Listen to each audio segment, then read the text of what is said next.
Durante la fiesta de Halloween, me pusieron un sombrero de bruja para burlarse.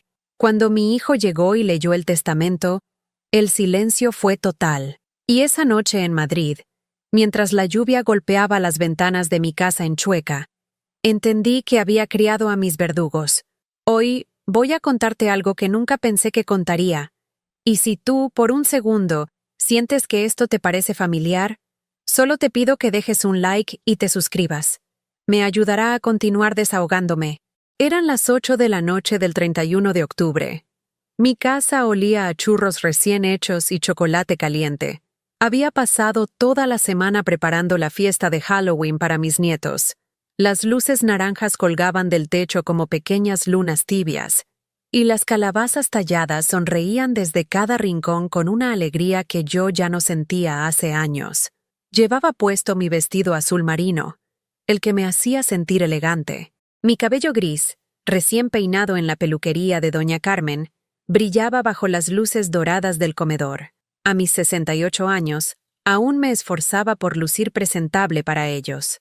Siempre para ellos. Había invertido más de 800 euros en esta fiesta. Los disfraces de mis 4 nietos costaron 200 euros cada uno.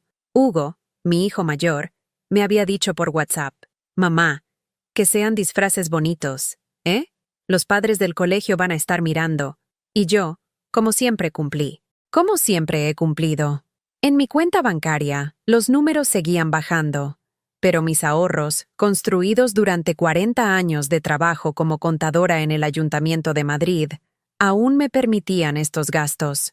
Mi difunto esposo, Carlos, había dejado un pequeño patrimonio que incluía esta casa en el centro y algunas inversiones en fondos que generaban dividendos modestos pero constantes.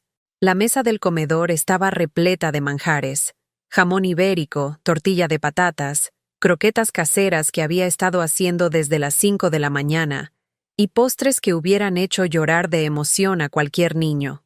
Cada plato había sido preparado con amor que ya no esperaba ser correspondido, pero que aún no sabía cómo dejar de dar. Cuando llegaron, la casa se llenó de voces y pisadas. Primero Hugo con su esposa Almudena y sus 2 hijos gemelos, Carlos y Miguel, de 8 años. Después Santiago, mi hijo menor, con su mujer Patricia y sus hijas adolescentes, Lucía y Carmen. Los niños corrieron hacia las golosinas sin siquiera mirarme. Los adultos se sirvieron vino y comenzaron sus conversaciones como si yo fuera parte del mobiliario. «Abuela, ¿dónde están nuestros regalos?», preguntó Carlos, uno de los gemelos, mientras masticaba una croqueta sin agradecer. «En la mesa del pasillo, cielo», respondí con una sonrisa que me dolía en las mejillas. Ni siquiera gracias. Ni siquiera «Hola, abuela». Solo exigencias. Y yo, como siempre, cumpliendo. Santiago se acercó al aparador donde guardaba mis mejores licores. Tomó mi botella de whisky escocés, el que había comprado para ocasiones especiales y que costaba más de lo que él imaginaba, y se sirvió como si estuviera en su propia casa. «Este está bueno, mamá». «¿Es caro?», me preguntó sin realmente esperar respuesta. «Es de Carlos. Lo guardaba para momentos especiales», murmuré. «Pues qué mejor momento que este», dijo, alzando la copa hacia sus hermanos. «Por papá, que en paz descanse», brindaron. Nadie me incluyó en el brindis por mi propio esposo. Almudena, que siempre había tenido esa manera de sonreír con los labios pero no con los ojos, se acercó a la mesa de dulces examinando cada detalle como si fuera una inspectora de calidad. «Lucrecia, estos churros están un poco duros, ¿no?», comentó, tomando uno y mordiéndolo con exagerada dificultad. «Quizás la próxima vez podrías comprarlos hechos. Hay una pastelería muy buena cerca del trabajo de Hugo». Las palabras me atravesaron como pequeñas dagas envueltas en terciopelo. Había madrugado para hacer esos churros. Mis manos artríticas habían batido la masa durante media hora, pero para ella, simplemente, estaban duros. «La próxima vez los compraré», dije, tragándome el nudo en la garganta. «Exacto. Es que a tu edad ya no tienes que esforzarte tanto», añadió con esa sonrisa que había perfeccionado durante los 15 años que llevaba casada con mi hijo. «Nosotros entendemos que ya no tienes la energía de antes. Hugo, mi primogénito, El niño al que había cuidado cuando tuvo neumonía a los 5 años, por quien había trabajado turnos dobles para pagarle la universidad privada, asintió con indiferencia mientras revisaba su teléfono móvil. «Mamá, por cierto», dijo sin levantar la vista de la pantalla, «¿podrías prestarnos el coche este fin de semana? El nuestro está en el taller y necesitamos ir a Toledo a ver a los padres de Almudena». El coche. Mi pequeño Seat que había comprado hacía 3 años con parte de la herencia de Carlos. El único bien que me daba independencia para ir al mercado, al médico, a misa los domingos. «Es que el lunes tengo cita con el cardiólogo», comencé a explicar. «No puedes ir en metro. Total, vives en el centro», interrumpió Almudena. «Nosotros realmente lo necesitamos». Y entonces ocurrió. Santiago, que había estado hurgando en el armario del recibidor donde guardo los abrigos, salió con algo en las manos que me heló la sangre. Era un sombrero de bruja negro, puntiagudo, de fieltro barato que había comprado para decorar. No era un disfraz para mí, era solo decoración. «¡Miren lo que encontré!», gritó Santiago, alzando el sombrero como si fuera un trofeo. «¡El disfraz perfecto para mamá!». «¡Ay, qué gracioso!», chilló Almudena, aplaudiendo. «Póntelo, Lucrecia, vas a estar perfecta». «No, de verdad, yo no…», intenté protestar, pero Santiago ya se había acercado. Con una sonrisa que creía divertida, pero que me resultó cruel, me colocó el sombrero sobre mi cabello recién peinado. Lo ajustó con fuerza, como si estuviera marcando ganado. «Ahí está, la bruja más auténtica de todo Madrid», dijo, mientras los demás estallaban en carcajadas. Almudena sacó su teléfono móvil y comenzó a tomarme fotos. «No te muevas, suegra. Esto va directo al grupo de WhatsApp de la familia. Los primos se van a morir de risa». Quise quitarme el sombrero. Quise gritar. Quise decirles que llevaba 5 semanas preparando esta maldita fiesta, que había gastado mis ahorros, que había cocinado hasta que me dolieran las manos, que había limpiado la casa hasta que brillara como nunca. Pero no pude. Me quedé ahí, parada en medio de mi propia sala, con un sombrero de bruja que no había elegido, siendo fotografiada como un objeto de burla por la gente que más amaba en el mundo. Y en ese momento, mientras escuchaba sus risas rebotando en las paredes de la casa que yo había pagado, donde los alimentaba con comida que yo había cocinado, algo se rompió dentro de mí. No fue mi corazón. Eso se había ido rompiendo de a pedazos durante años. Fue algo más profundo. Fue mi dignidad la que finalmente dijo basta. Pero esa noche, todavía no lo sabía. Esa noche, aún sonreí y dejé que me tomaran las fotos. Todavía creía que el amor se ganaba con sacrificio y humillación. ¡Qué equivocada estaba! La semana siguiente fue como caminar sobre cristales rotos descalza. Cada mañana despertaba con el eco de esas risas resonando en mis oídos, con la imagen de Almudena sosteniendo el teléfono, capturando mi humillación para que toda la familia extendida pudiera verla y comentarla en sus grupos de WhatsApp. El lunes, mientras tomaba mi café con leche en la misma taza de porcelana azul que había usado durante 20 años, sonó el teléfono.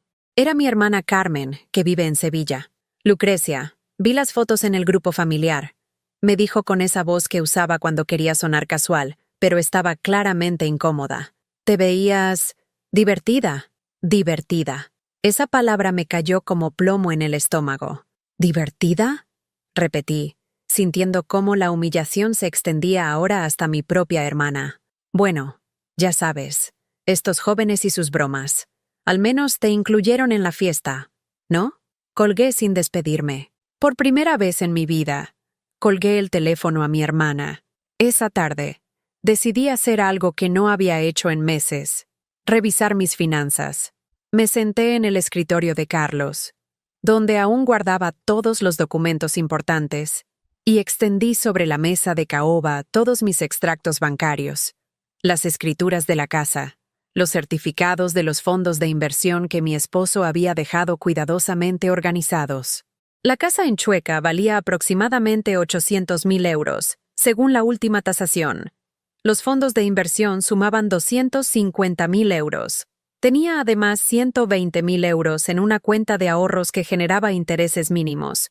y algunas acciones en empresas españolas que Carlos había comprado años atrás, cuando el mercado de valores estaba en alza. En total, mi patrimonio líquido ascendía a más de 1 millón de euros. 1 millón de euros que había sido construido con el trabajo de toda una vida. Mis 40 años como contadora, los ahorros meticulosos de Carlos como ingeniero, las inversiones prudentes, la casa que habíamos pagado peso a peso durante 25 años. Y sin embargo, ahí estaba yo, siendo tratada como una vieja tonta que no merecía ni respeto básico. Recordé entonces la conversación de la semana anterior, cuando Hugo me había pedido ayuda para la entrada de su nueva casa en Las Rosas. «Mamá, solo necesitamos 60.000 euros. Es una inversión segura. La casa se va a revalorizar. Te los devolvemos en 2 años con intereses». Le había dado el dinero sin cuestionar nada, porque era mi hijo, porque creía que ayudar a la familia con mi capital era lo correcto. Y recordé también cuando Santiago perdió su trabajo el año pasado, 3 meses pagándole el alquiler de su piso, las facturas, los gastos de sus hijas, 25.000 euros que salieron de mis dividendos sin que él jamás mencionara devolverlos. «Es lo mínimo que puedes hacer, mamá», me había dicho cuando le di el último cheque. «Al fin y al cabo, tienes más dinero del que puedes gastar. Más dinero del que puedo gastar». Como si mi fortuna fuera algo que no merecía, algo que debía repartir sin esperar ni siquiera un gracias. El miércoles por la mañana, mientras regaba los geranios del balcón que daba a la calle Hortaleza, escuché voces familiares en la acera. Eran Almudena y Patricia, las esposas de mis hijos, que caminaban juntas hacia el metro cargadas de bolsas de compras. «Es que tiene una casa en el centro de Madrid y se queja de que no puede comprar esto o aquello», decía Almudena con esa voz nasal que me ponía los nervios de punta. «Exacto. Y encima nos hace sentir culpables cuando le pedimos ayuda», respondió Patricia. «Como si no fuéramos familia». Se detuvieron justo debajo de mi balcón. No me habían visto. Además, a su edad, ¿para qué quiere tanto dinero? No es que vaya a comprarse un deportivo o irse de viaje por el mundo, continuó Almudena. Al menos nosotros lo usamos para los niños, para el futuro. «Mi madre dice que es pura tacañería de vieja», añadió Patricia, ajustándose el bolso nuevo que costaba más que mi presupuesto mensual para comida. «Que se está volviendo mezquina con la edad. Mezquina, tacaña, vieja». Me alejé del balcón antes de que pudieran verme, pero sus palabras me siguieron como una nube tóxica por toda la casa. ¿Mezquina? ¿Yo que había gastado 800 euros en su fiesta de Halloween? ¿Yo que había pagado las vacaciones familiares en Santander el verano pasado? ¿Yo que cada vez que iba al supermercado compraba cosas por si venían y llenaba mi nevera con sus comidas favoritas? Esa noche no pude dormir. Me quedé despierta en la cama que había compartido con Carlos durante 38 años, mirando el techo y preguntándome cuándo había dejado de ser una persona para convertirme en una fuente de recursos. El jueves, Hugo me llamó. «Mamá, ¿podemos pasar por tu casa el viernes? Almudena quiere enseñarte unos catálogos de muebles. Estamos redecorando la casa y pensamos que tú podrías ayudarnos a elegir». «Por supuesto, hijo», respondí automáticamente. «Genial. Ah, y por cierto, ¿podrías hacer esa paella que tanto nos gusta? Los niños han estado pidiendo paella de la abuela toda la semana. La paella que tanto les gusta. La que requiere mariscos caros, azafrán auténtico, un día entero de preparación. La que cuesta más de 100 euros hacer para 8 personas. «Claro», dije. «La haré. Eres la mejor, mamá. Te vemos el viernes a las 2. Colgó sin darme oportunidad de preguntar nada más. Como siempre, el viernes llegaron puntuales, pero no para almorzar juntos como una familia. Llegaron para que yo los sirviera mientras ellos revisaban catálogos de muebles que costaban más que mi pensión anual. «Mira este sofá, suegra», me dijo Almudena, señalando una imagen en el catálogo mientras yo servía la paella en platos hondos de cerámica. «¿No te parece perfecto para nuestro salón?» El sofá costaba 12.000 euros. 12.000 euros por un mueble. «Es muy bonito», murmuré, colocando el plato frente a ella. «Lo que pasa es que con la entrada de la casa y todo, tenemos el capital un poco comprometido», continuó. sin tocar siquiera la paella que acababa de servirle. Pero Hugo dice que tú podrías ayudarnos con el primer pago. Solo son 4.000 euros. Hugo masticaba tranquilamente, como si no hubiera escuchado a su esposa pedirme dinero para muebles de lujo mientras yo seguía de pie, sirviendo como una empleada doméstica. ¿4.000 euros? Pregunté, sintiendo que la voz me temblaba. Es que este sofá va a durar toda la vida, mamá, intervino Hugo finalmente. Es una inversión en el hogar donde tus nietos van a crecer, donde vas a venir a visitarnos, donde voy a visitarlos, como si fuera una invitada en la vida de mis propios hijos. Ya veremos. Fue todo lo que pude decir. Almudena intercambió una mirada con Hugo, una mirada que decía claramente que esperaban una respuesta positiva inmediata. «Mamá». Hugo dejó el tenedor y me miró con esa expresión que solía usar cuando era niño, y quería algo muy específico. Tú sabes que nosotros no te pediríamos nada si no fuera importante. Y sabes que siempre te lo devolvemos. Mentira. Nunca me habían devuelto nada. Los 60.000 euros de la entrada seguían siendo una promesa en el aire. Los 25.000 que le había dado a Santiago se habían evaporado como si nunca hubieran existido. Es que últimamente he tenido muchos gastos, dije, intentando sonar firme pero razonable. ¿Qué gastos puedes tener tú, mamá? La voz de Hugo se volvió ligeramente impaciente. Vives sola. No tienes coche que mantener desde que nos prestaste el tuyo. No viajas. No tengo coche que mantener porque se lo había prestado a ellos indefinidamente. No viajo porque cada vez que junto dinero para un pequeño viaje, aparece alguna emergencia familiar que requiere mi ayuda financiera. Los médicos, las medicinas. Comencé a explicar. Por favor, mamá, la seguridad social cubre todo eso, me interrumpió Almudena. No nos hagas sentir mal por pedirte ayuda. Somos familia, familia. Esa palabra que habían convertido en un arma, en una obligación unidireccional que solo funcionaba cuando ellos necesitaban algo de mí. Me senté finalmente en mi propia mesa, con mi propia paella que se enfriaba mientras me convertía en la villana de la historia por no entregar inmediatamente mi dinero para que compraran muebles de lujo. Y por primera vez en mi vida, me pregunté qué pasaría si simplemente dijera no. La idea me aterrorizó tanto como me liberó. La palabra no se quedó flotando en mi mente durante toda la semana siguiente, como una melodía prohibida que no podía dejar de tararear. Cada vez que la pensaba, sentía una mezcla extraña de pánico y alivio, como si estuviera contemplando saltar de un precipicio sin saber si había agua o rocas en el fondo. El martes siguiente, mientras organizaba los medicamentos de la semana en mi pastillero azul, sonó el teléfono. Era Santiago. «Mamá, tengo una noticia fantástica». Su voz sonaba más animada de lo que la había escuchado en meses. «¿Recuerdas a mi amigo Javier, el que trabajaba en el banco? Bueno, me ha ofrecido un negocio increíble. Una oportunidad de inversión en bitcoins que puede triplicar el dinero en 6 meses. Bitcoins. Una palabra que había escuchado en las noticias, pero que sonaba tan abstracta como los viajes espaciales. Solo necesito 30.000 euros para entrar», continuó Santiago sin pausa.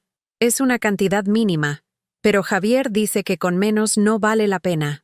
Mamá, esta es nuestra oportunidad de asegurar el futuro de las niñas. Nuestra oportunidad. Como si yo fuera socia en los sueños financieros de mi hijo menor. Santiago, no entiendo nada de esas cosas». Comencé. «Por eso mismo, mamá, tú no tienes que entender. Yo me encargo de todo. Solo necesito que me transfieras el dinero. Te prometo que en 6 meses te devuelvo 60.000 euros. Es el doble de lo que vas a prestar. 30.000 euros. La cantidad me hizo sentir mareada. Era más de lo que había gastado en toda la casa en el último año. Es mucho dinero, hijo. Mamá, por favor, no seas como esas viejas tacañas que se mueren con el dinero en el banco. Su tono se volvió impaciente, casi cruel.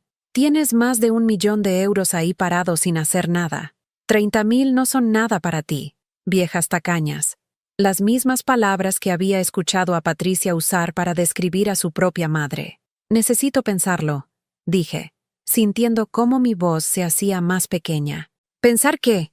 ¿En serio vas a dudar de tu propio hijo? Santiago ahora sonaba herido, como si mi vacilación fuera una traición personal. ¿Sabes qué? Olvídalo. Ya sabía que no podía contar contigo. Le pediré a Patricia que hable con sus padres. Y colgó. Me quedé con el teléfono en la mano, escuchando el tono de línea cortada como si fuera el sonido de mi relación con mi hijo menor, desintegrándose en tiempo real. Patricia que hable con sus padres. Como si ellos fueran más familia que yo, como si ellos tuvieran más obligación de ayudar a mi hijo que su propia madre. Esa noche, sentada en mi sillón de terciopelo verde frente al televisor, intenté ver mi telenovela favorita, pero no podía concentrarme. Las palabras de Santiago resonaban en mi cabeza, viejas tacañas que se mueren con el dinero en el banco. ¿Era eso lo que era? ¿Una vieja tacaña?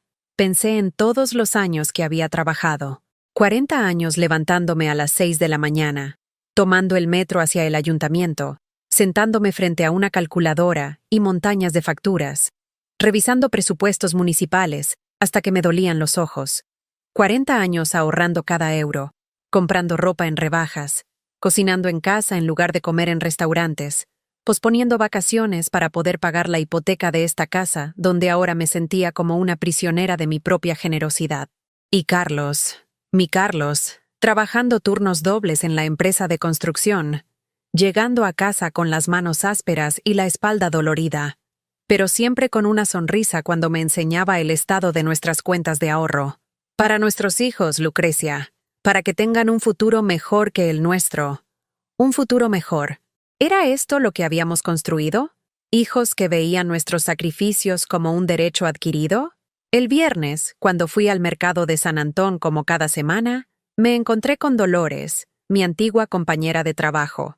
Estaba sentada en la terraza del café, tomando un cortado y leyendo una revista de viajes. «Lucrecia, ¿cómo estás, mujer?», me gritó, agitando la mano para que me acercara. Dolores había enviudado el mismo año que yo, pero su cara tenía una luz que la mía había perdido hace tiempo. Se veía libre. «Siéntate un momento», me dijo apartando una silla. «Cuéntame qué tal los nietos». Me senté y pedí un café, pero cuando intenté hablar de mis nietos, me di cuenta de que no tenía nada bueno que contar. No me llamaban si no era para pedirme algo. No venían a visitarme a menos que sus padres los trajeran. Cuando estaban en mi casa, pasaban el tiempo con sus teléfonos móviles, contestando con monosílabos cuando les preguntaba por el colegio. La verdad es que están muy ocupados con sus cosas. Fue lo único que pude decir. Dolores me miró con esa expresión que conocía bien, la misma que ponía cuando revisaba los números de un presupuesto que no cuadraba. «Lucrecia, ¿puedo preguntarte algo personal?». Asentí. «¿Cuándo fue la última vez que hiciste algo solo para ti? Algo que te hiciera feliz, sin pensar en los demás». La pregunta me cayó como un balde de agua fría. Intenté recordar, rebuscar en mi memoria reciente algún momento de alegría personal, alguna decisión tomada por puro placer propio. No encontré nada. «No sé», admití finalmente. «Porque a mí me pasaba lo mismo», continuó Dolores, removiendo su cortado. «Después de que murió Pepe, me di cuenta de que había pasado 30 años viviendo para otros. Para él, para los hijos, para los nietos. Y cuando me quedé sola, no sabía quién era yo sin todos esos roles». Me mostró la revista que estaba leyendo. Era sobre Grecia, llena de fotos de islas azules y blancas. «El mes que viene me voy a Santorini, sola. 15 días de no cocinar para nadie, de no preocuparme por si alguien necesita algo, de no estar pendiente del teléfono esperando la próxima emergencia familiar. Sola». La idea me pareció aterrorizante y fascinante a la vez. Sola y feliz. ¿Sabes cuánto me costó darme cuenta de que podía ser feliz sin estar constantemente disponible para los demás? Caminé de vuelta a casa con las palabras de Dolores rebotando en mi cabeza como pelotas de ping-pong. Al llegar, encontré 3 llamadas perdidas de Hugo y un mensaje de WhatsApp que decía: «Mamá, llámame urgente». Lo llamé inmediatamente, con el corazón acelerado. ¿Había pasado algo a alguno de los niños? ¿Algún accidente? «Mamá, menos mal que llamas». Su voz sonaba agitada. «Tenemos un problema. El banco nos ha denegado el préstamo para la cocina nueva. Al parecer, nuestro nivel de endeudamiento ya está al límite. La cocina nueva. Otra reforma. Otro gasto. Pero no te preocupes. Continuó Hugo. Hemos encontrado una solución. Si tú avalizaras un préstamo de 40,000 euros, nosotros podríamos conseguir el dinero. Solo necesitamos que pongas la casa como garantía. Mi casa como garantía. La casa que Carlos y yo habíamos pagado durante 25 años. La casa donde estaban todos nuestros recuerdos, donde había criado a mis hijos, donde había cuidado a Carlos durante su última enfermedad. Hugo, no entiendo. ¿Qué significa exactamente eso? Significa que firmamos unos papeles y tú nos ayudas a conseguir el préstamo. Es solo un trámite, mamá. Una formalidad. Pero algo en su tono me hizo desconfiar. Esa manera de hablar rápido, de minimizar la importancia de lo que me estaba pidiendo. ¿Y si ustedes no pueden pagar? Se hizo un silencio incómodo al otro lado de la línea. Mamá, ¿en serio me estás preguntando eso? Claro que vamos a poder pagar. Es solo que temporalmente necesitamos tu ayuda. Pero, hipotéticamente. Hipotéticamente nada, mamá. O confías en nosotros o no confías. Es así de simple. Simple. Todo era simple para ellos. Simple pedirme dinero. Simple usar mi casa como garantía para sus caprichos. Simple hacerme sentir culpable por tener dudas razonables. Esa noche me acosté sin haberle dado una respuesta a Hugo. Por primera vez en años, no había cedido inmediatamente a una petición de mis hijos. Y por primera vez en años, dormí profundamente. Pero al día siguiente, desperté con 20 llamadas perdidas de Almudena y un mensaje de voz que me heló la sangre. Lucrecia, no sé qué te pasa últimamente, pero Hugo está destrozado. No puede creer que su propia madre dude de él de esta manera. Espero que recapacites y recuerdes lo que significa ser madre. Recordar lo que significa ser madre. Como si necesitara que ella me lo recordara después de 40 años criando a sus maridos. Por primera vez en mi vida, sentí algo que nunca había experimentado hacia mis propios hijos.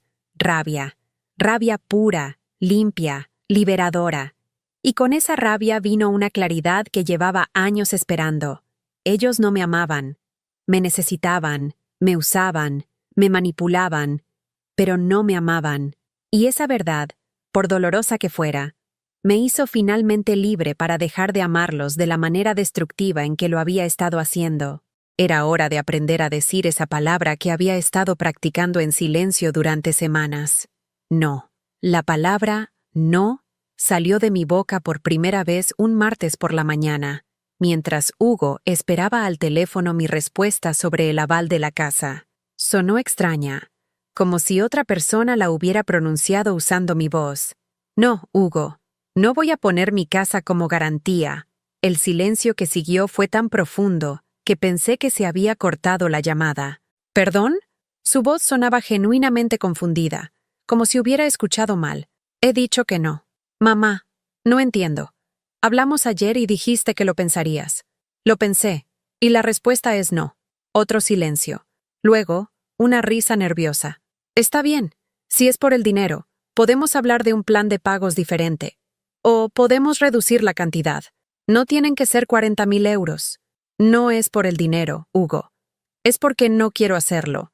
La línea se quedó muda durante tanto tiempo que finalmente fui yo quien colgó. Mis manos temblaban cuando dejé el teléfono sobre la mesa de la cocina. Había dicho que no a mi hijo por primera vez en 40 años. Y el mundo no se había acabado. El sol seguía brillando a través de las cortinas de encaje. Los geranios del balcón seguían necesitando agua. Y yo seguía respirando. Pero la paz duró exactamente 3 horas. El timbre sonó con tanta insistencia que pensé que había alguna emergencia. Abrí la puerta y encontré a Hugo, Almudena, Santiago y Patricia parados en el rellano como una delegación oficial de familiares ofendidos. «Necesitamos hablar», dijo Hugo, empujando la puerta y entrando sin esperar invitación. Los demás lo siguieron. En segundos, mi sala se llenó de voces alteradas y caras de reproche. Me senté en mi sillón verde mientras ellos se distribuían por el sofá y las sillas como si fuera una intervención familiar. «Mamá», comenzó Santiago con esa voz que usaba cuando quería sonar razonable. «Estamos preocupados por ti». «Muy preocupados», añadió Patricia, asintiendo con gravedad exagerada. «Es que últimamente estás actuando de manera muy rara. continuó Almudena. No eres la misma de siempre. ¿Rara en qué sentido? Pregunté, aunque ya sabía la respuesta. Rara como en negarte a ayudar a tu propia familia, dijo Hugo. Su tono era de decepción, como si fuera él quien tenía derecho a estar herido. Hugo, yo los he ayudado durante años. Exacto, me interrumpió Santiago. Durante años has sido la madre perfecta, siempre dispuesta a apoyarnos. Y ahora, de repente, te niegas a un simple favor. Simple favor. Poner mi casa como garantía para que ellos pudieran endeudarse más. Quizás deberías ver a un médico, sugirió Patricia con falsa preocupación. A veces, a cierta edad, las personas empiezan a volverse desconfiadas, paranoides. ¿Paranoides?, repetí, sintiendo cómo la rabia que había descubierto el día anterior comenzaba a hervir de nuevo. No lo dice con mala intención, intervino Almudena rápidamente. Es solo que este cambio tan súbito en tu personalidad no es normal. Lo normal sería que continuara dándoles dinero sin cuestionar nada, dije, y mi propia voz me sorprendió por lo firme que sonaba. No es dar, mamá, estalló Hugo. Es invertir en tu familia, en el futuro de tus nietos. ¿Invertir? Me levanté de mi sillón. ¿Los 60.000 euros que le di a Hugo para la entrada de su casa fueron una inversión? ¿Los 25.000 que le di a Santiago cuando perdió el trabajo fueron una inversión? ¿Los 800 euros de la fiesta de Halloween fueron una inversión? Eso es diferente, comenzó Santiago. ¿Diferente cómo? Mi voz se alzó más de lo que había pretendido. ¿Cuándo fue la última vez que alguno de ustedes me devolvió aunque fuera un euro? ¿Cuándo fue la última vez que me preguntaron cómo estoy sin pedirme algo a continuación? Pero si siempre te preguntamos cómo estás, protestó Almudena. Sí, y cuando les digo que me duele la espalda o que me siento sola, ustedes cambian de tema inmediatamente. Se miraron entre ellos con esas caras que ponían cuando pensaban que yo estaba exagerando. Mamá. Hugo se acercó y puso sus manos en mis hombros con esa condescendencia que había perfeccionado en los últimos años. Entiendo que te sientas un poco sensible últimamente. Quizás sea la menopausia tardía, o el hecho de que papá ya no está... No menciones a tu padre, le dije, apartándome de sus manos. Tu padre jamás habría usado mi dolor para manipularme. No te estamos manipulando, gritó Santiago. Te estamos pidiendo ayuda. Hay una diferencia.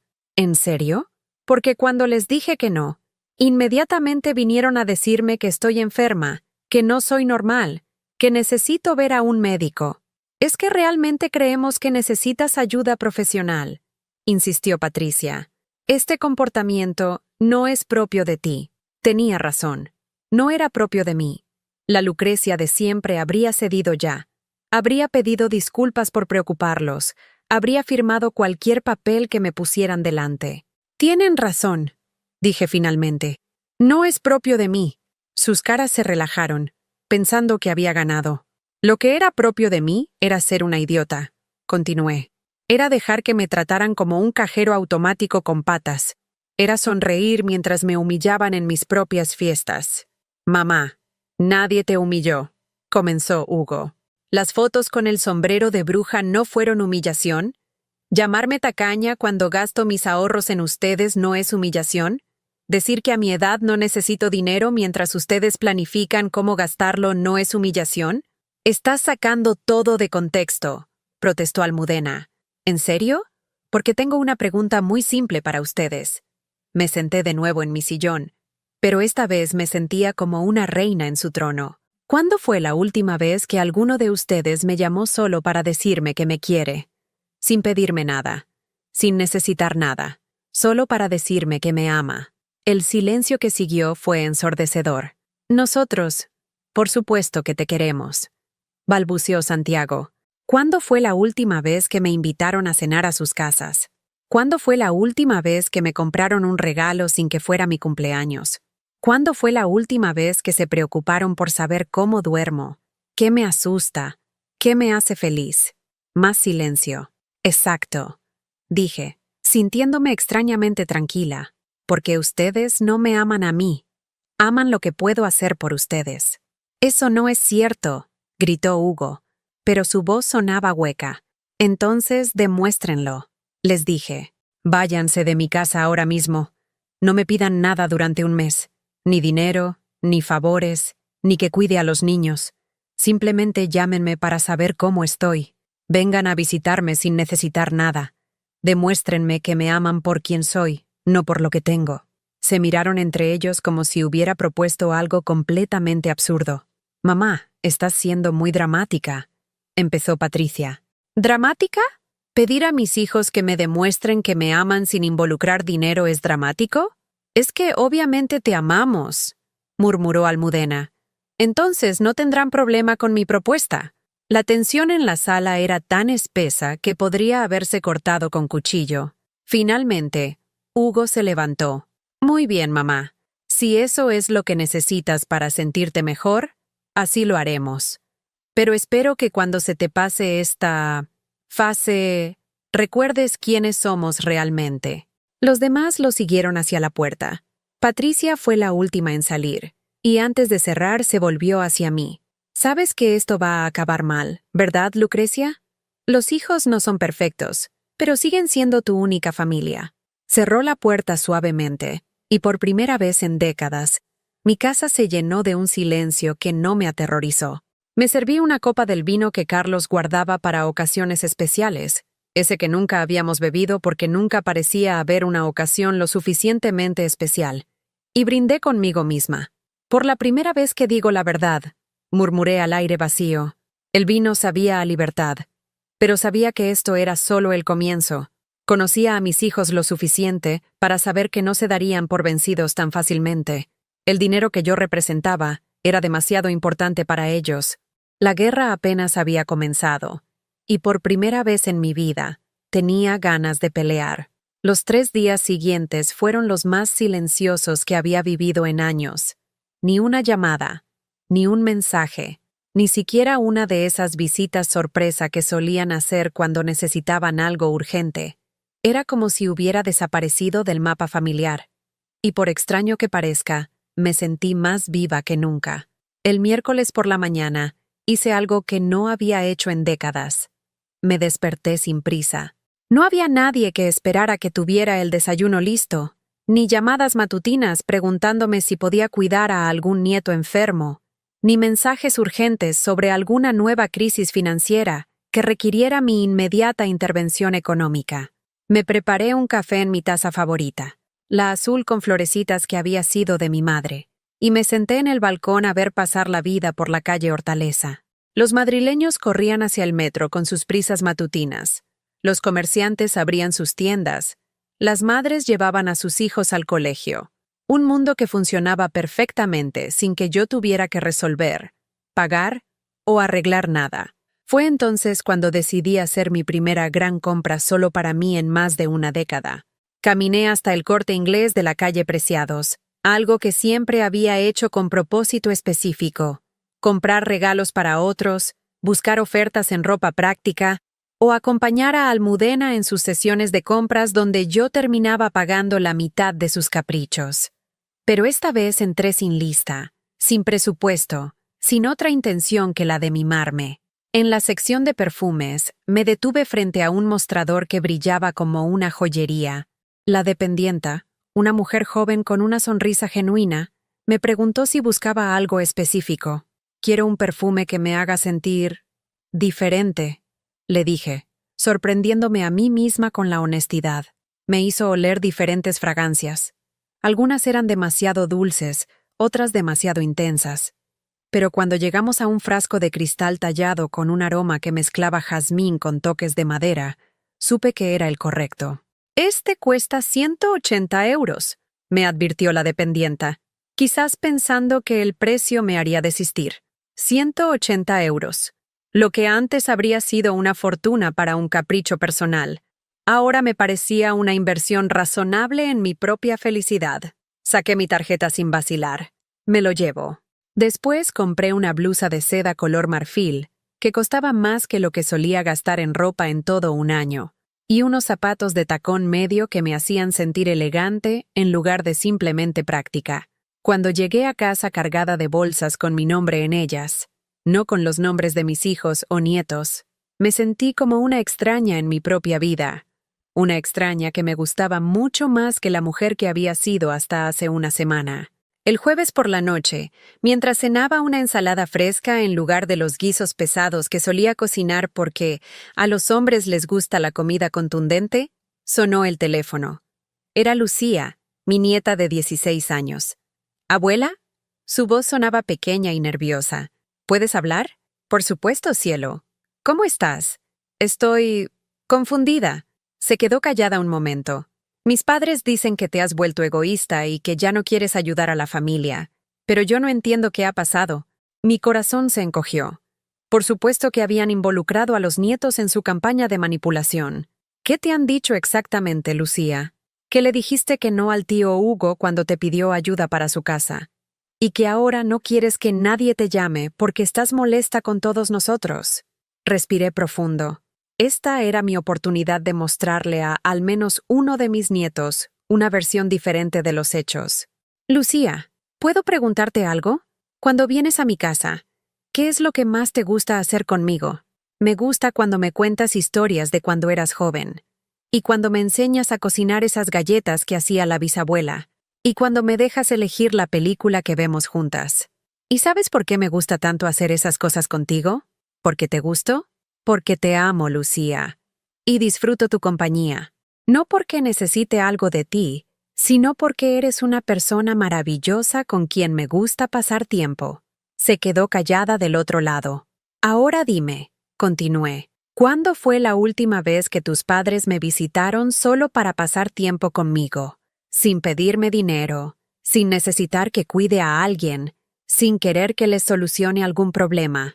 Otro silencio largo. No lo sé, abuela. Siempre hay algo. Exacto. Siempre hay algo. Y yo me cansé de ser solo útil para las personas que amo. Quiero ser amada por quien soy, no por lo que puedo dar. Pero, ¿eso significa que ya no nos quieres? Oh, cielo. Sentí como se me quebraba la voz. Eso significa que los quiero lo suficiente como para dejar de permitir que me traten mal. Porque cuando permites que la gente te trate mal, les estás enseñando que está bien hacerlo. No entiendo. Imagínate que tienes una amiga que solo te llama cuando necesita que le hagas la tarea. ¿Cómo te sentirías? Me sentiría usada. Así me he sentido yo durante años. Y finalmente decidí que merezco algo mejor. Lucía se quedó callada tanto tiempo que pensé que había colgado. Abuela, dijo finalmente, ¿puedo ir a verte este fin de semana? Solo yo, sin mis padres, solo para estar contigo. Las lágrimas me corrieron por las mejillas. Me encantaría, cielo, me encantaría. Después de colgar, me di cuenta de que Lucía había hecho algo que ninguno de mis hijos había hecho en años. Me había preguntado cómo me sentía y había escuchado realmente mi respuesta. El viernes por la mañana decidí dar el siguiente paso en mi nueva vida. Llamé al banco y pedí una cita con el director de sucursal. Don Alfonso Restrepo era un hombre de unos 50 años que me conocía desde hace décadas. Había manejado las cuentas de Carlos y mías desde que nos mudamos al barrio. Doña Lucrecia, me dijo cuando entré a su oficina. Qué gusto verla. ¿En qué puedo ayudarla? Quiero hacer algunos cambios en mis cuentas, le dije, sentándome frente a su escritorio con una seguridad que me sorprendió. Quiero poner todas mis inversiones bajo mi control exclusivo. Y quiero cambiar los beneficiarios de mi testamento. Don Alfonso levantó las cejas. ¿Puedo preguntar el motivo? Puedes preguntar, pero no estoy obligada a explicarlo. Respondí con una sonrisa.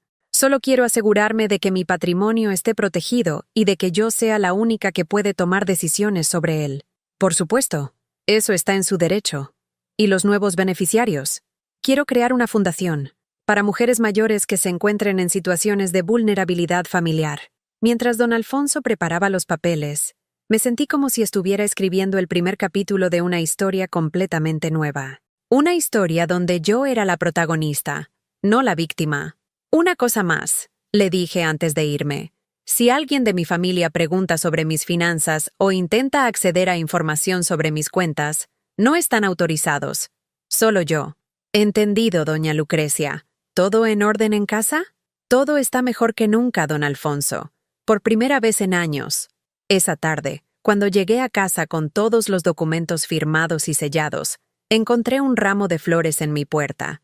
No había tarjeta, pero reconocí inmediatamente el estilo. Rosas rojas caras, del tipo que Hugo solía comprarme cuando había hecho algo particularmente malo y necesitaba mi perdón. Las dejé en el pasillo. No necesitaba flores compradas con culpabilidad. Lo que necesitaba era respeto, y eso no se podía comprar en ninguna floristería. Por primera vez en 68 años, estaba aprendiendo la diferencia entre ser amada y ser útil. Y la diferencia era revolucionaria. El sábado por la mañana, mientras preparaba galletas de chocolate para la visita de Lucía, escuché el ruido inconfundible de varias personas subiendo las escaleras del edificio. Pasos pesados, voces alteradas, el sonido de llaves chocando contra el metal. Me asomé por la mirilla y vi lo que había estado esperando. Toda la familia al completo, incluyendo a los 4 nietos. Esta vez traían refuerzos. Abrí la puerta antes de que tocaran el timbre. «Buenos días», dije con una calma que me sorprendió. «¿A qué debo el honor de esta visita tan masiva?» Hugo venía al frente, con esa cara de determinación que ponía cuando creía que iba a conseguir lo que quería.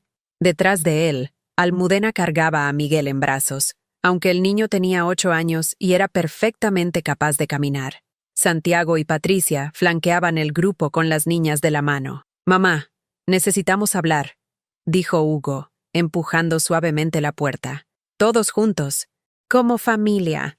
«¿Incluyendo a los niños?», pregunté, mirando las caritas confundidas de mis nietos. «Especialmente incluyendo a los niños», intervino Almudena con esa voz melosa que usaba cuando quería sonar maternal, «porque ellos también son parte de esta familia y tienen derecho a entender por qué su abuela los está rechazando». Los dejé entrar, pero esta vez no corrí a la cocina a preparar café o sacar galletitas. Me senté en mi sillón y esperé. «Abuela», comenzó Carlos, el gemelo más despierto. «¿Es verdad que ya no nos quieres?». La pregunta me atravesó como una flecha. Miré a Hugo, que tenía esa expresión de quien había ensayado cuidadosamente esta escena. «¿Quién te dijo eso, cielo?». «Papá dice que estás molesta con nosotros porque no te visitamos lo suficiente», continuó el niño, con esa honestidad devastadora que solo tienen los niños. «Y que por eso no quieres ayudarnos más». «Carlos», me arrodillé para quedar a su altura. «Yo los amo más que a nada en el mundo. Pero amar a alguien no significa hacer todo lo que te piden sin cuestionar nada. Pero los abuelos siempre ayudan a sus familias», intervino Carmen, la mayor de las nietas. «Mi amiga Sofía dice que su abuela le compra todo lo que quiere. ¿Y tú crees que eso es amor?», le pregunté. «¿Que alguien te compre todo lo que quieres?». La niña se quedó pensativa.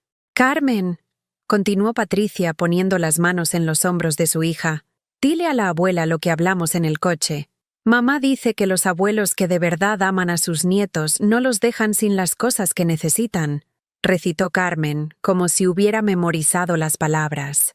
Sentí una oleada de náusea. Estaban usando a los niños como escudos emocionales, enseñándoles que el amor se mide en euros y que yo era la villana por no financiar sus caprichos. «¿Y qué es lo que necesitan que yo no les estoy dando?», pregunté, dirigiéndome tanto a los niños como a los adultos. «Bueno», Hugo se aclaró la garganta, «los niños necesitan estabilidad, y cuando sus padres no pueden proporcionarles ciertas cosas porque su abuela se niega a ayudar». «¿Qué cosas exactamente?», interrumpí. «¿Comida? ¿Ropa? ¿Educación?». «No seas dramática, mamá», suspiró Santiago. «¿Sabes a qué nos referimos?». «No, no lo sé. Dímelo claramente». «A cosas como…». «Bueno, la cocina nueva de Hugo es importante para la familia.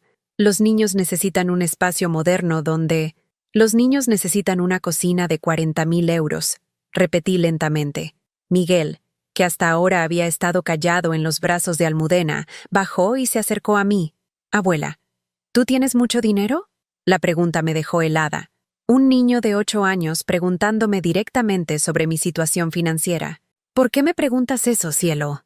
«Porque mamá dice que tienes tanto dinero que podrías comprar todo lo que quisiéramos, pero que eres muy egoísta y solo piensas en ti». El silencio que siguió fue tan tenso que podría haberse cortado con un cuchillo. Miré a Almudena, que tuvo la decencia de ruborizarse ligeramente. Miguel, le dije con la voz más suave que pude encontrar, ¿tú sabes qué significa egoísta? El niño negó con la cabeza. Significa pensar solo en uno mismo. ¿Tú crees que yo pienso solo en mí? Miguel me miró con esos ojos grandes y oscuros que había heredado de su padre. No sé, abuela, pero mamá dice que si nos quisieras de verdad, nos comprarías las cosas que necesitamos. ¿Y qué crees tú? ¿Crees que para quererte necesito comprarte cosas? El niño se quedó pensando un momento. Mi maestra dice que querer a alguien es pasar tiempo con ellos y escucharlos, no comprarles cosas. Tu maestra es muy sabia, le dije, acariciándole la mejilla. Miguel, ven acá, lo llamó Almudena bruscamente. No molestes a la abuela con tus preguntas. Pero Miguel no se movió. En cambio me preguntó, ¿abuela? ¿Puedo quedarme contigo un rato? Solo nosotros dos, como antes. Antes, cuando era pequeño y yo lo cuidaba mientras sus padres trabajaban. Cuando me pedía que le leyera cuentos y me hacía dibujos que yo pegaba en la nevera con imanes. Cuando pasar tiempo conmigo era un premio, no una obligación. Por supuesto que puedes, cielo. ¡No!, intervino Hugo inmediatamente. Miguel, tenemos que irnos. Tenemos cosas que hacer. ¿Qué cosas?, preguntó el niño con esa persistencia que caracteriza a los 8 años. Cosas de adultos, respondió Santiago con impaciencia. Como planificar cómo conseguir que la abuela les dé más dinero, dijo una voz desde la puerta. Todos nos volteamos. Era Lucía, que había llegado para nuestra cita y había escuchado desde el pasillo. Lucía, no digas tonterías, le espetó Patricia. ¿Tonterías? Lucía entró completamente y cerró la puerta detrás de ella. Llevo 1 hora escuchando desde el pasillo cómo le enseñan a mis primos que la abuela es mala por no darles dinero. ¿Eso no son tonterías? Lucía, esto no es asunto tuyo, intervino Hugo. Sí es mi asunto. Es mi abuela también.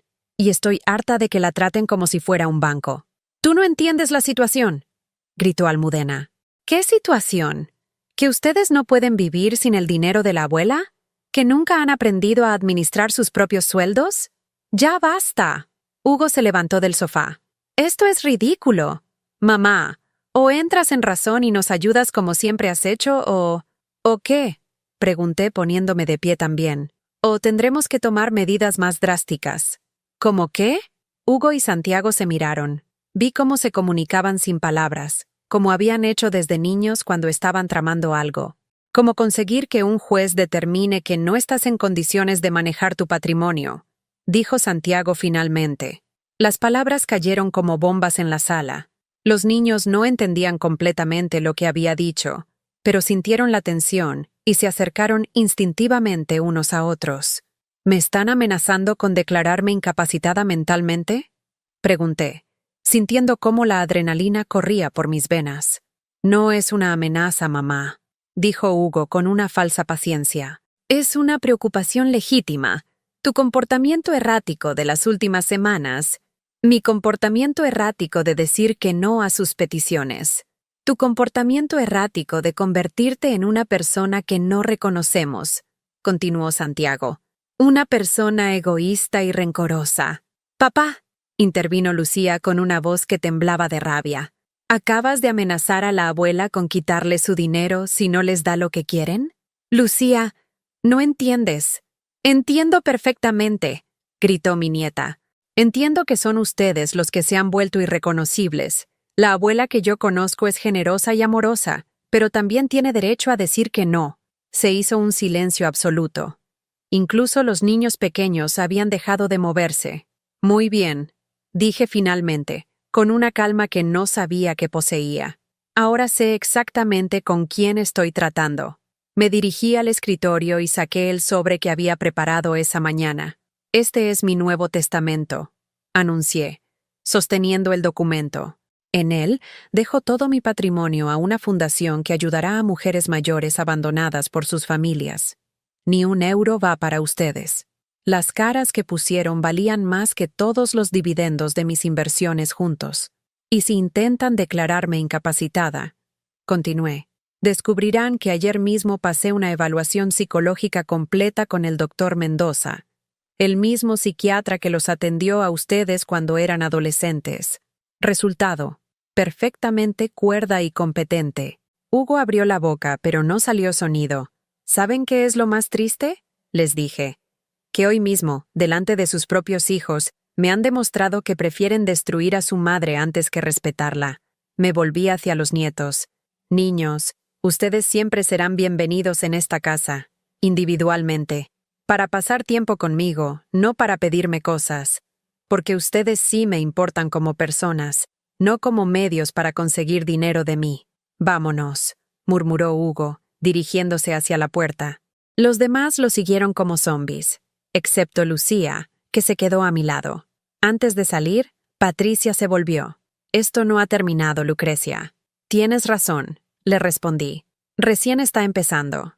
Después de que se fueron, Lucía y yo nos quedamos abrazadas en medio de la sala durante lo que pareció una eternidad. Mi nieta temblaba, y yo me di cuenta de que había presenciado algo que ningún adolescente debería ver. A sus propios padres amenazando a su abuela. ¿De verdad van a intentar quitarte tu dinero?, me preguntó con voz pequeña.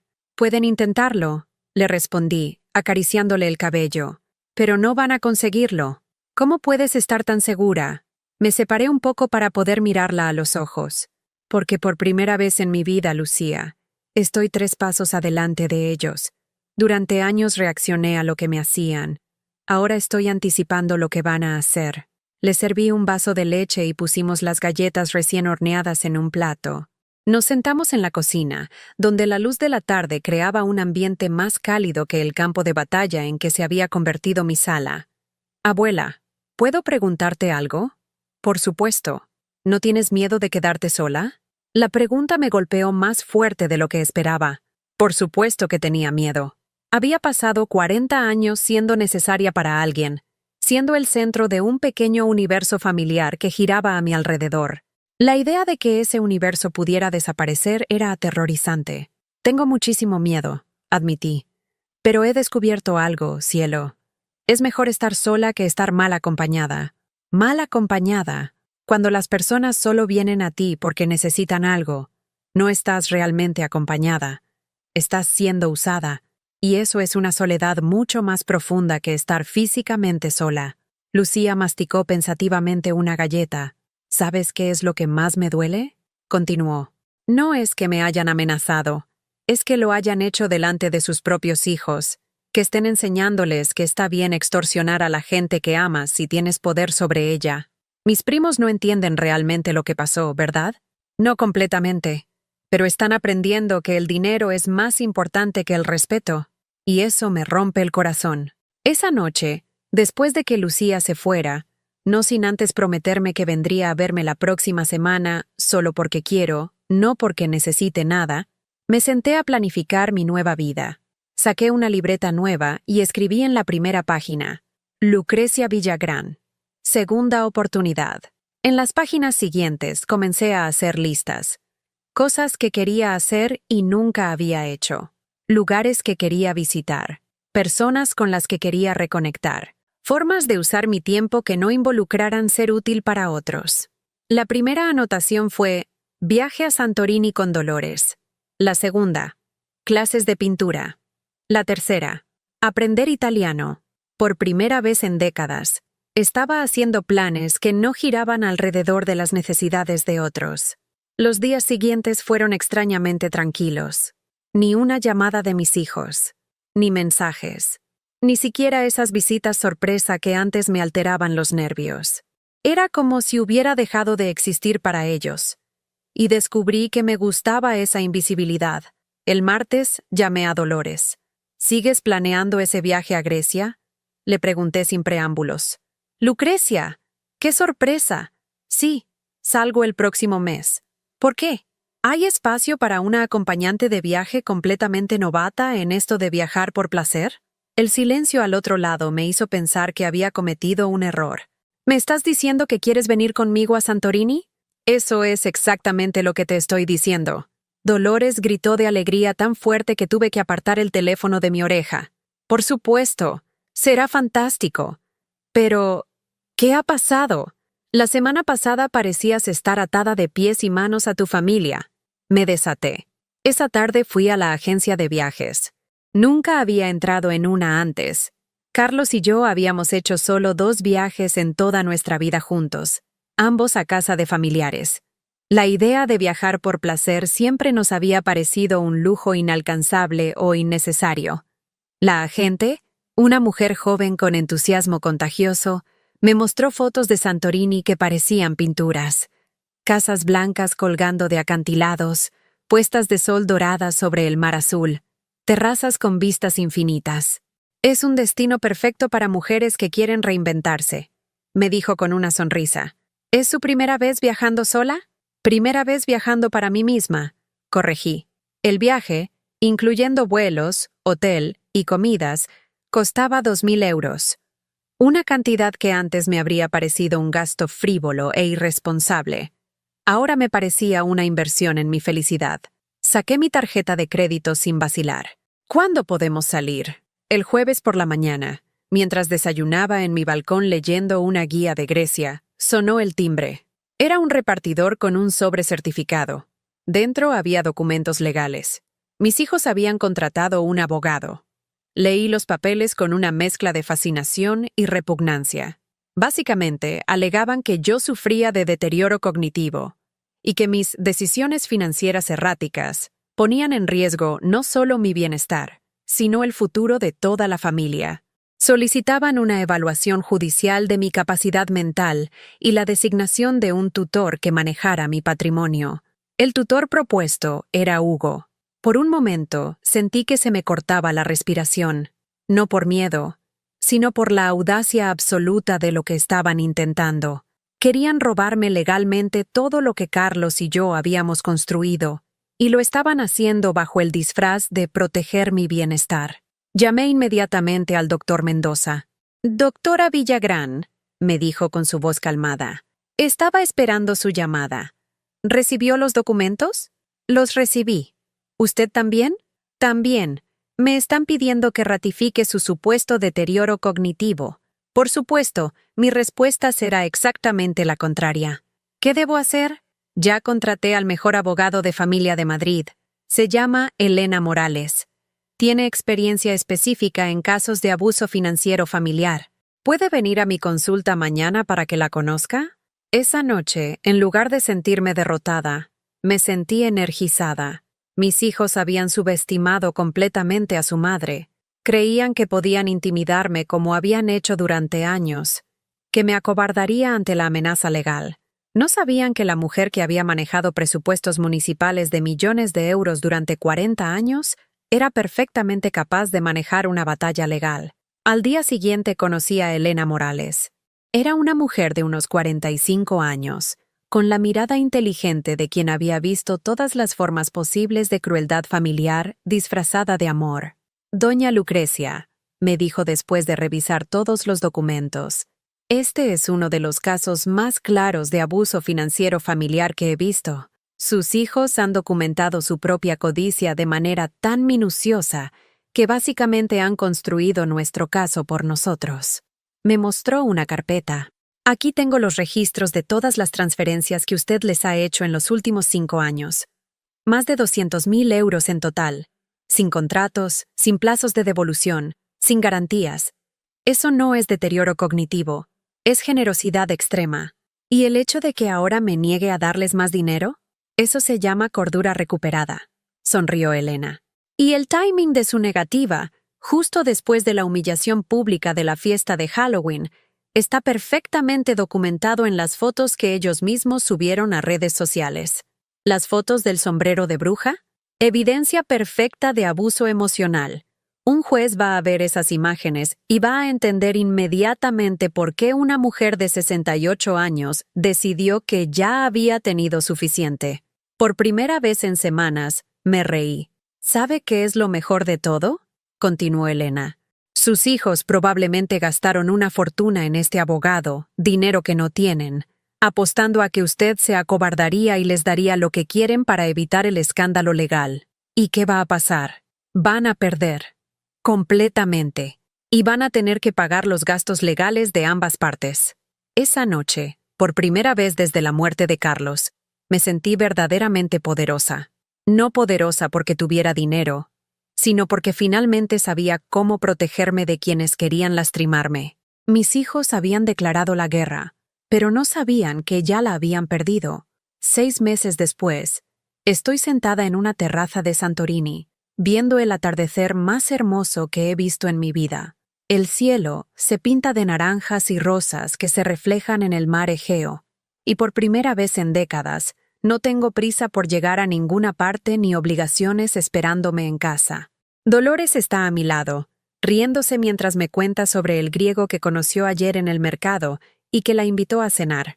Tiene 70 años y se comporta como una adolescente enamorada. Es hermoso verla así. ¿Sabes qué es lo que más me gusta de este viaje? Le digo, tomando un sorbo de mi ouzo. ¿Qué? Que nadie sabe dónde estoy. Nadie puede llamarme pidiendo dinero, favores o soluciones a problemas que no son míos. El juicio terminó hace 3 meses. Elena tenía razón. Fue una victoria aplastante.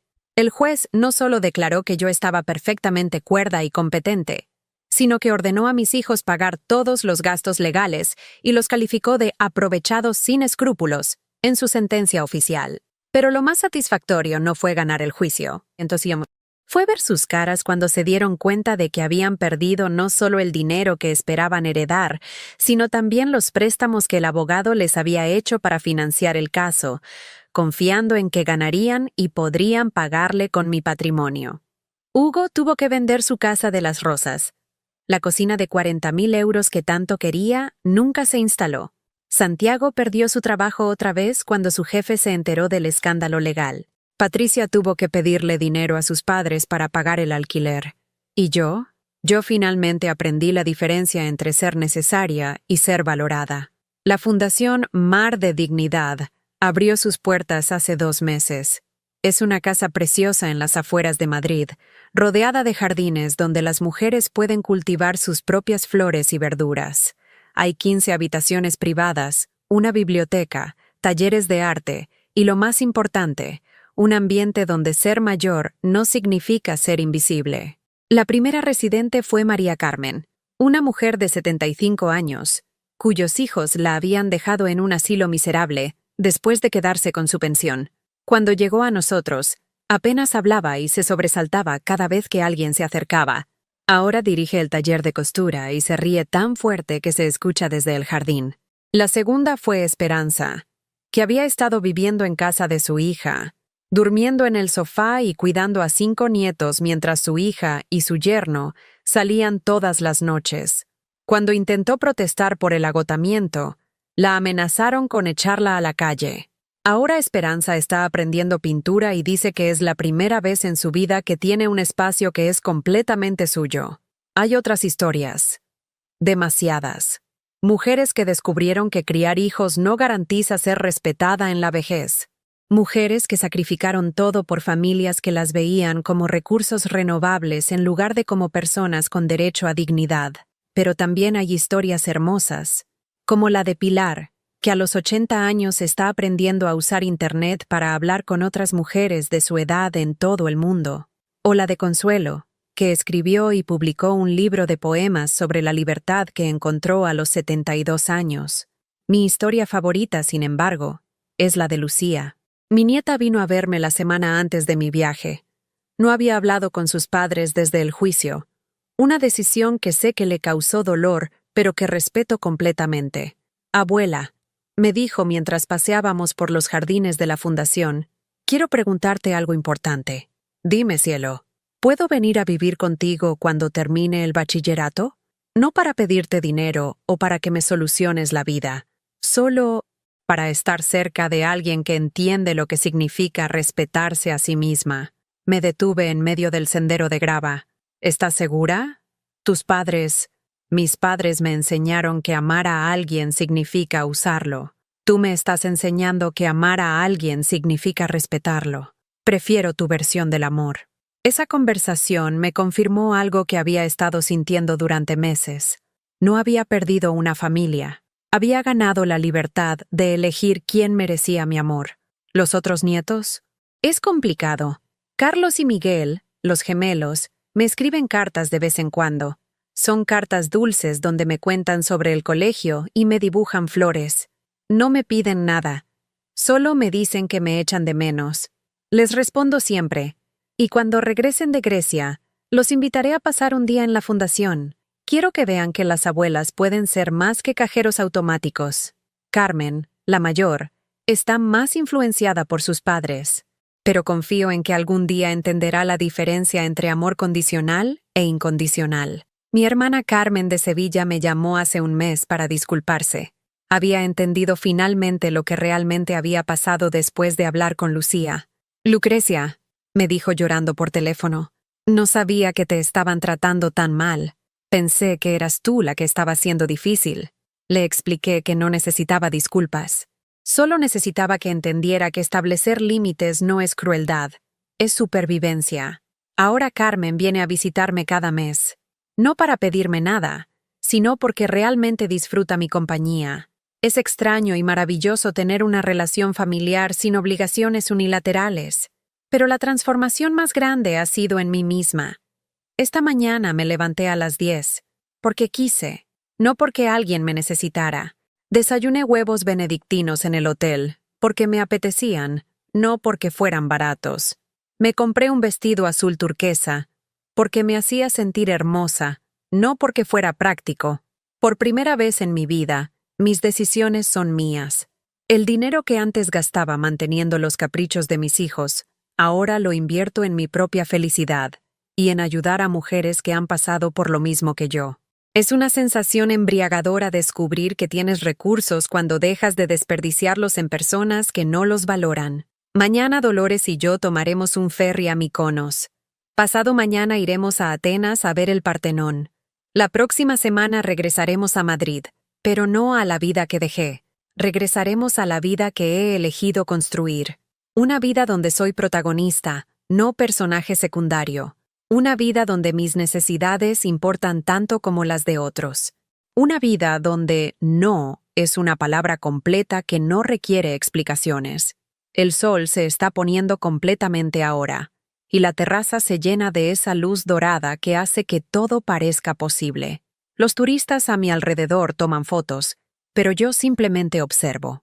A mis 68 años, he aprendido que algunos momentos son demasiado perfectos para capturarlos. Solo se pueden vivir. ¿En qué piensas?, me pregunta Dolores.